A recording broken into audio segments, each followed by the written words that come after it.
začneme čestnými cenami a to máme ve vojaře číslo 4 Moravský pštros Černý, přítele Čecha Stanislava. Kde se jase, kam utíkáš? Po tobě něco chtěli.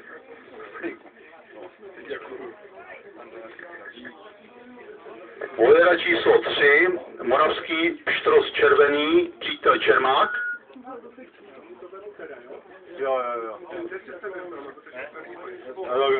To byl ušaný moc. No. Další vojera číslo 9, Červený stavák, Černý sedlatý, přítel Pikal.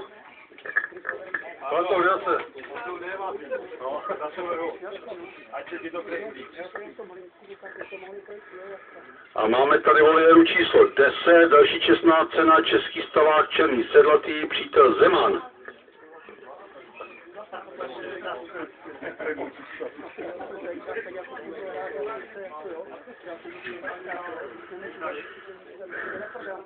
A voliéra číslo 13, Český stavák, Žlutý sedlatý, přítel, já se omlouvám, jestli to přečtu špatně, Gottlieb. Jan.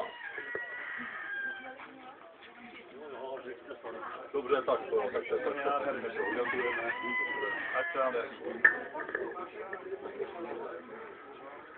voliéra číslo 16, Volburský voláč Modrý, Pechová Natálka, mladý chovatel.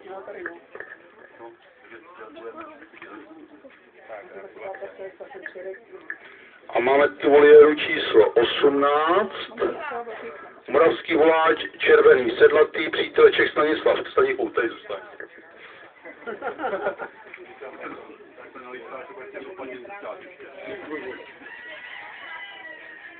A máme tu poslední čestnou cenu v Holubech, jestli se nemějím, voliéra číslo 19, Staroholandský kapucín, přítelkyně Havlová Marie.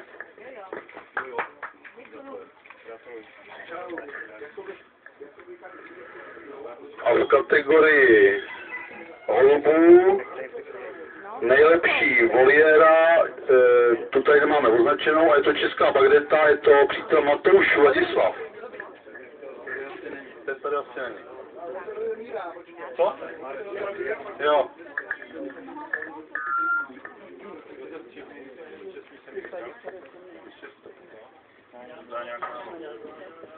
Nejlepší holub, nejlepší kolekce. Tak můj gratulaci a čau. Čestný ceny na